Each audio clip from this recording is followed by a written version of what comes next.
You left me here, god damn it. Come back. Don't leave me here to get arrested.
What's going on, guys, and welcome to another episode of yours truly, Corporate Cat. Today we're going to do a full in-depth review of Sarabi, my 2018 Dodge Charger Hellcat. However, we do have a special guest with us today, and that would be Me! Nicholas Randis. So he's going to help us do the review today because I do need a cameraman. Man, I'm just a cameraman. Well, just a cameraman today. They don't need to see this pretty mug anyway. Why you sound like that? A little snotty. Pollen count's real high here in Tarpon Springs, Florida. So if you're ready for the view, if you're ready for the view, sit back, relax, and enjoy the show. All right, so a little bit about the car. Okay, the car from the factory comes with 707 horsepower to the crank, 650 foot-pounds of torque. Now, real world numbers, you're probably looking at low sixes, because you have that parasitic draw, because everything has to go through the transmission. What? Say that in a parasitic draw. Parasitic draw, yeah. For all you guys that don't know what that means, I'm right there with you. So then you have an 8-speed automatic transmission. Let's see here, all being put to the floor with rubber bands. Yeah, so it actually, I just saw on here, I've got the specs pulled up because I don't know a damn thing about this car. It has 20-inch wheels. They're 9.5 inches wide. They're tiny, front and rear. It's not even staggered. And they're not necessarily tiny relative to your average vehicle, but for what this vehicle is and what it's able to put down. Yeah, a 707 horsepower performance car. Doesn't make and they're running 9.5 inches. So I believe a stock Corvette, like just the Grand Sport, so you're talking about low 400 horsepower 305s factory. From the factory 305s. Yep. Wrong. Regardless, significantly wider, lower vehicle center of gravity, yeah, and like not quite half the power. Like it just doesn't make a whole lot of sense as to why Dodge didn't put wider tires on it. But I mean, it needs it, but it also for your everyday use, you really don't need them. At least the tires are a little bit cheaper. You know, when you're buying 20-inch tires that are 325 millimeters wide, you're going to be paying a lot of money for those. And if you drive like me, you're going to be buying those every month on top of the car payment, which is a whole different topic in and of itself. So it's like usually one of the first things people do is swap out the tires. So they get replica rear wheels, and then they get like the Nitto and their 550s. NT 550. Yep. And that package, I think people $900 to $1,000 one of the first things. Now there is a little bit of an issue I've seen on the forums where people will sometimes actually end up twisting or breaking the drive shaft because of the car's putting out so much torque. But I guess Dodge decided to make the drive shaft made of glass for some reason. But so a lot of people go to a one-piece immediately, but you don't have to do that for right now. Way to go. If you're going to be tracking your car, you want to do that kind of stuff, though. Oh, of course. You know, regardless of whether it avoids a warranty or not, it comes with you might as well just not even break it in the first place. Get the stuff you need to run it on the track. That's what this car was designed for. Yep. Dodge knows that's what it was designed for. For whatever reason, they didn't put the tires that they needed to on here, but you know, they know you're going to put it on the track. They have all these things on the dash here with this touchscreen. You can literally click a button and it goes to performance. I know you guys can't see this right now, but we'll show you in a minute here. And it literally, performance page is loading. It'll show you every spec the ECU's reading. It shows it right here. It has a, what is this, an actual dyno? Yeah, it's a dyno live dyno sheet. It's got a live dyno sheet, so you can see how much horsepower you're putting down while you're going full throttle into the car in front of you. Yeah, your cockpit. Yeah. Your co-pilot has something to do in the cockpit, so they're not just... We're piloting the damn spaceship here. Where am I going? Go left, I don't know. Go where construction. So, that's the power. This guy's popping a wheelie. We're doing a wheelie on a bicycle. So that's the power of the vehicle. Obviously, everyone knows it's it's synonymous with the name Hellcat 707. Now, I know you have the Dodge Demon that comes out with 850, but that wasn't fully produced. So it's not bad for daily driving. Not really either. I mean, I'm looking at the cruising range here. Highway miles? I mean, is 22, 23? I don't know. It's not telling me what. I think it's. Well, yeah, actually, estimated city is 13, and estimated fuel economy combined is 16. So, which is not like if you. I mean, on an 18.5 gallon tank, it's not terrible, and you're getting 407 miles cruising on the highway. And you got to remember, you have a lot of power at the end of your foot. Like, yeah, this is. If you can stay out of it, this would not make a bad daily drive for somebody that has enough money to pay for the gas. Yeah. So my personal commute, I get about 22, 23. Now I don't stay out of it long. Better than my Saab. I drive a little Saab 5-6 cylinder chunk of turd, and it gets about 19 miles to the gallon. And I drive that conservatively, very conservatively. I'm not hitting the gas and all that stuff. Like, I'm not racing around like a little rice burner in my Saab. You know, I got the Grand National for that. It's really hard to race really in this car, especially on my particular. Nobody wants to. Well, the problem is like, you see the little Hellcat. It's like, and they're like, yeah, okay, we're just gonna stay away from that car because. So that's the cool thing. You almost hit the lady with the damn cookies, man. The Girl Scout cookies. Yeah, you almost nailed the Girl Scouts. Are you about to turn around? Cookie season. Don't do it. No. Don't do it. They're getting ready to sell them. I won't do it. Isn't that illegal to sell in a state park? Solicit. You don't need a permit or anything for that. To sell Girl Scout cookies? They're selling shit. Oh well, actually, it's public. Yeah, but it's for nonprofit stuff, I guess. So anyway, I digress. So how do you? All right, so we talked about the engine a little bit. It's a 6.2 Hemi. All right, it's got okay. It's a 6.2 block, but now how big is the supercharger? I think it's a 2.3, I believe. So you're actually getting a 8.6 liter out of this thing altogether. Yeah. I mean that's pretty big. That's a large engine. It's a large engine. The car. I mean, I think its distribution is somewhere around. It's a little over 50 in the front. I think it's mid to low 40% in the back. So it's actually considerably well balanced. Yeah, but it is also a 4-door, so there's a lot of weight in the back too that would not be there on the Challenger. Yeah, so it's not nearly as bad as people think. So I know a lot of people like to make fun of the car, saying it weighs a bunch and it's a boat and all like that. But the problem is, majority, like 95% of the vehicles out there, aren't touching this thing in a quarter mile. They're not touching. Listen, basically, the Earth is turning because this car is driving along it. It's so heavy that under the wheels, it's like a treadmill. It just turns. Well, and that's why we have so much. That's why we have traction issues with these freaking rubber. Yeah, exactly. This is the problem. Because the Earth is so heavy that when you hit the gas, it can't get enough traction to turn the Earth. So it's not because they're skinny at all. No, it has nothing to do with how skinny they are. Because Dodge knows what they were doing. I mean, obviously they had a reason for putting the skinny stuff on there. They're like, you know what? We can't talk about politics. Rats. I had a good one there. Nope. We're just gonna skip it. We're gonna skip it. Didn't say it at all. Transmission. So how? This car has to put the engine down somehow. Don't do more than 15 miles an hour because you will be arrested. Through here? Okay. Yeah. And there's also speed bumps now. They have this speed would bumps. be really good shots too, honestly. Well, yeah, this is where we're going. That's why That's why we're at the beach, Andrew. That's why we're at the beach, to get shots of your car. Just today. So the car from the factory does about mid-3s, 0 to 60. I believe Car and Driver is the one who tested that and confirmed that. Now, I think they were able to run low 11s in a quarter mile on stock tires. The moment you switch to a stickier tire, I have seen a couple of people on YouTube, in the forums, go ahead and hit high 10s. We're talking like 10.98, 10.97. And that's not surprising. From when you can get a dig from something you can take to Publix or take to the grocery store or drop your kids off, it's like there's nothing to complain about, and that's a pretty fast boat for everybody that likes to make fun of the car. Yeah, I mean, now that's probably one of the things I like the most about this car in general, is because it is so big. It blows. I mean, everybody knows what a Hellcat is. It's been, the PR and all that stuff. It basically advertise this thing to the moon and back. So everybody knows what a Hellcat is. They know the badge. But it's a big car. It's a family car. You can fit your whole family in this thing. and you can still scare the shit out of your kids in the back. Jesus Christ. And people get in trouble for that though all the time. You get in trouble for what? Go real fast with the kids in the car. Well, all right. So now here we're gonna go into me a little bit now because this brings up a good point.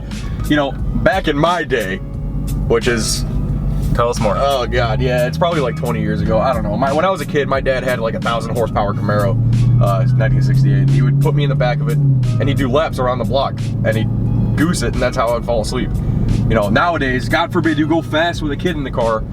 Dodge made this car for families, and they made it with a massive motor. So they're fighting the good fight on that one. Yeah, because you're not expecting. I mean, it's a four-door car. You're not. Are you expecting people not to drive fast? That's what I'm saying. You know, I mean, they combine the best of both worlds. You got the family aspect, you got the fun aspect. You put your family in the back, you have fun, and screw everybody else. You know what? If they're not paying your bills, do what you want. That's what I'm saying. So like, I think a lot of people take too much consideration for what other people say. If they don't affect your bills or affect your happiness, then I wouldn't even worry about it, honestly. Like, Don't even worry about it. just do whatever makes you happy. It's like all them Ricers and them Hondas. Yeah, man, it makes them happy. You know what? Yeah. So we went to an event. What was it? We went to an event in Daytona last year. Actually, this year. We went this year too. Yes, it was. Simply Clean. For those of you who live in Florida, you know what Simply Clean is. If you're part of the culture, it's okay. It's all right. It's perfectly fine. So we sat outside our hotel because we happened to have like sliding glass doors that were. It was on was it Daytona Complex? Destination Daytona. We watched a guy put on 3 stickers on his car. Yeah, we sat there for about 2 hours just watching these guys put stickers. It was fascinating. It was entertaining. It was fascinating because they were having so much fun putting these stickers on their car, and we were having so much fun watching them with our models. So I personally can't relate with stickers too much. I'm not crazy about that. But listen, if it makes them happy, then who am I to judge them? You know what I'm saying? Well, we have the right to judge. We do have the right to. Every human has the right to judge. This is true. Every human has the right to basically do whatever they want. But I don't need to be malicious or mean. You don't have to be a dick about it. I don't have to be a dick about it. That's what I'm saying. Just judge in your head like I do. Every time I'm looking at somebody, I'm thinking something about them. Could be good, it could be bad. You know, like, man, I bet her armpits stink. Everyone sometimes does. Sometimes I think that. You know, everyone does that though. Some people, yeah, I guess. For people who say don't, I guess. Are you ever gonna stop driving? No. Just park over there somewhere. No. This man, so we came out here to get some video footage. I don't even know what we're gonna use this for. Oh my lord! See, I'm judging. We just went to the beach and I seen some shit. That 1,000-yard stare right now. Let's go. Okay, so although Dodge did a fantastic job with the performance of this vehicle, the interior is where things start to go downhill quite a bit. Yeah, I agree. If you guys have ever sat inside of a Dodge Caravan, you pretty much know what the inside of this thing looks like. It's not that bad. All right, I might be exaggerating. But it's not Euro spec. Absolutely not. By no stretch is this a BMW or it may be comparable to an Audi interior.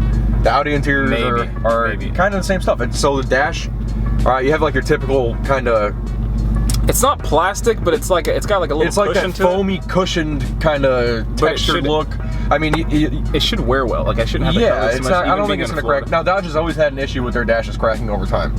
Always. As far as I can remember, every Ram that I've ever seen that's a couple years old, they've got a crack in the dash. So that could happen here. That's yet to be seen. This is a 2018 vehicle. But you have, 8.4 inch display. Yeah, that's you've got very modern. Uconnect, which that software program, I know some people have had a lot of issues with it crashing or just shutting off and having to reboot itself. I personally have not had any of those issues. Everything connects properly. It's actually a lot faster than a lot of touchscreens that I've used. Yeah. The powering on process is a little slow, but that's with most vehicles. But when it comes to navigating in between the apps, it's actually. I mean, at the end of the day, they're putting a computer inside the dashboard of your car. It's really nothing to complain about. Yeah, it takes time to connect to the internet. It takes time, but it just comes with the territory of what you're. Listen, the technology itself is unbelievable. Yes. The fact that there's even that kind of technology in a dash that can display performance data, current climate, the radio. I mean, it controls. I can literally look at sports. I can look at sports games. Yeah, I can look at a TV guide. I've got full radar for weather. I've got 3 to 6 hour estimates on weather. You've got everything. You can have all that inside your Dodge Grand Caravan dash. It's a gorgeous thing. So the dash, trash. We got that. Yeah. However, for the door cards, we have. Now this is where it gets interesting. Suede. Yeah. Door cards have a very nice suede material in it. It looks like it's all hand stitched. And the elbow rests are a nice leather. Yeah, the nice quality padded, seems like it's going to wear well. Double French stitching on there. Double French stitching. Whatever that is. I mean, hey, I always hear them talking about that in YouTube channels. I think that's called the French stitch or the French stitch, something like that. The double quadruple ditch stitch.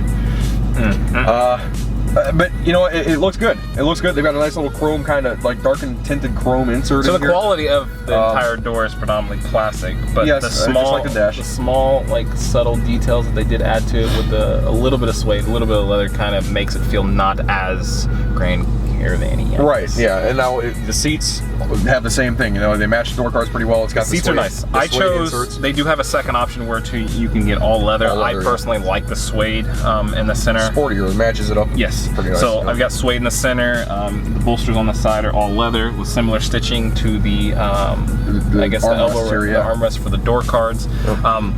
Also, the steering wheel is, I think, where they did a really, really good job. Yes, the steering wheel looks phenomenal. It's all leather. It also is heated. Not that we're ever going to need that in Florida, because you get in this vehicle and the steering wheel's probably burning hot. The past couple weeks have been okay. So cold. maybe a month out of the year you'll need the heated. Yeah, it's not really needed here in Florida, but it is I guess nice add-on. the only thing that I kind of have an issue with on this steering wheel would be the paddle shifters. They're very short.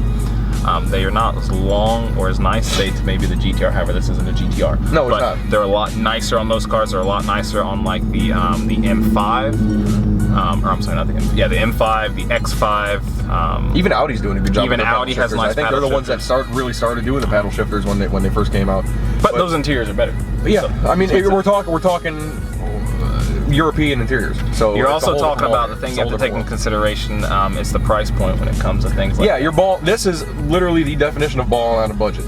Now, you know, you got a good amount of money to spend on a vehicle. Yep. You know, you want something that's a little bit classy. It's got a brash, loud, raspy tone to it when you're hitting the gas. But you don't want to spend 120. Yeah, but you don't want to spend exactly. You don't want to spend the BMW or Mercedes money. Which actually, I guess only the upper trim levels are really at that high, because they start around 30, high 30. Yeah, they get up there. It's not bad. But the performance is what you're paying for this. Right. Yeah, with this one, you're getting 707 horsepower and you're sitting in a Grand Caravan interior. You got to compromise somewhere.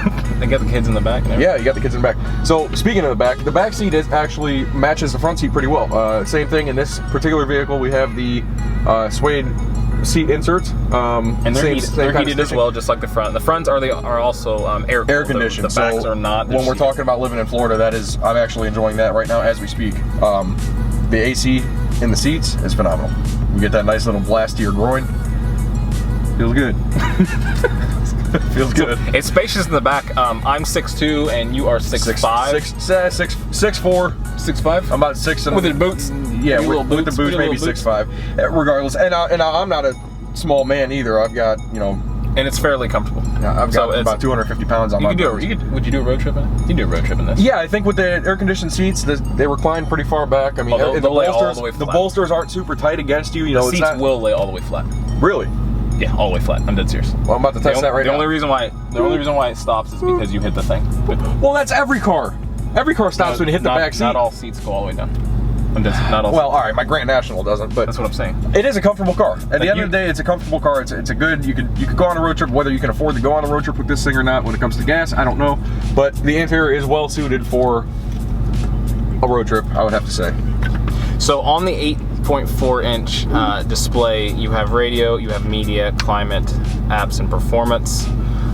This is where, in the center dash right below that screen, is where you have your launch control you can turn off, your parking assist, you can turn traction control off. I believe there's 2 to 3 modes for this vehicle to where you can completely disable all electronics. I wouldn't suggest doing that. Yeah, that's called the suicide mode. I think that's what this SRT stands for. No. You actually, this traction control, yeah, you'll hold this button, I believe, for 8 seconds, and it will kill all electronics when it comes to driving the vehicle. Huh. So normally if you run in like a sport mode, the car, the moment it loses traction, it actually cuts power temporarily and then redirects the power to the other wheel. And then once it gets traction back, it'll then put full power to the rear wheels. So it's kind of like a safety mechanism for most people. So the car is actually a lot easier to drive than what people think. Now, let's be real here. Most people that buy a car like this think, yeah, 700 horsepower, just what I need. I'm a man, I can handle that. Oh God. I got news for you. There are a very small minority of people who actually know how to handle 700 horsepower. Yeah, there really are. It's not, and not everybody, not any Joe, just because you have the money, can jump into a 700. We've all seen the videos on YouTube. The guy gets all the money in the world, buys a Lamborghini, immediately thinks he's a badass and crashes it into the back of another vehicle. Wraps it around a tree. This car is not for the faint of heart. I mean, you've got horsepower, you've got torque, you've got tiny little wheels to really help you not put that power down. So if you don't know what you're doing, or you think you know more about this vehicle and driving high horsepower vehicles than you actually do, you're in for a world of hurt. Yeah, I would leave your ego at home when you go out driving this vehicle. You have to remember, this thing is meant for straight lines. It's not meant to cut corners real fast. Not at all. So if you go to take a corner, you're going to feel the body roll. Yeah. You go and slam to the floor, the back end is going to kick out, and you are going to wrap it around something. Yep, you better hold on tight because you're going for a wild ride at that point. That's just the way it is. As for also the interior, you've got two 12-volt DC car chargers. You've got a total of 4 USBs. Yep, they are two full in the 12 front, two in the volts back. too. A lot of USBs don't do the full 12 volts. All of these do.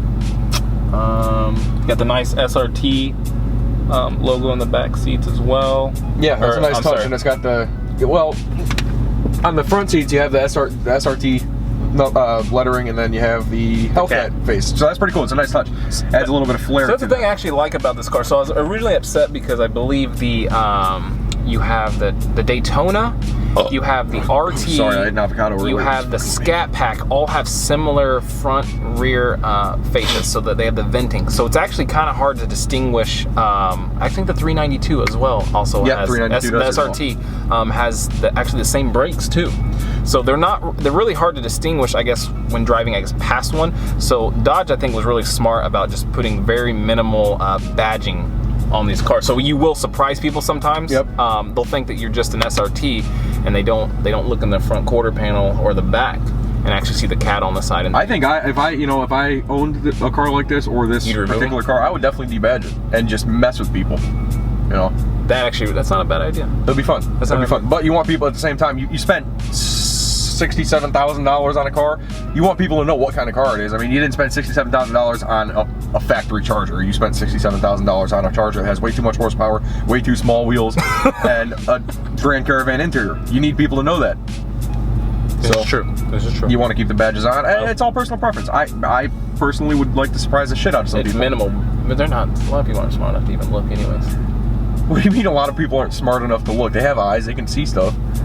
Like, people will look at this car and they'll call it a Ferrari. No, well, maybe, I don't know. They're kind of dumb. People are dumb. I think, yeah, people are dumb. Yeah, not you guys, of course, but people. We love all you guys. Yes, absolutely. If you're watching this, I feel like you have above average common sense and logic. When it takes a smart person to appreciate us. So, final thoughts on the car. I mean, I bought it, so. Yeah, there's not much to say there. I mean, the guy that owns the car is going to think it's the greatest thing in the world. So you've driven a bunch of cars. Yes, I have. Okay, Nick's father owns a high performance shop, so which you will take over one day. Yeah, I've been in a handful of fast cars. I've been in a handful of luxury cars. I've been in a handful of really shitty cars. So this does not fit into the category of really shitty cars. Doesn't fit into the category of exotic cars. But it's overall, if I had to, I love the way it looks outside. Give that about a 9 out of 10. 9 out of 10 aesthetically, okay. Yeah, I would agree with that. Definitely. It's not over the top, it's not too flashy. Yeah. It's not something that screams pull me over either. So, no, not at all. Which is what I was going for. The exhaust is not super obnoxious.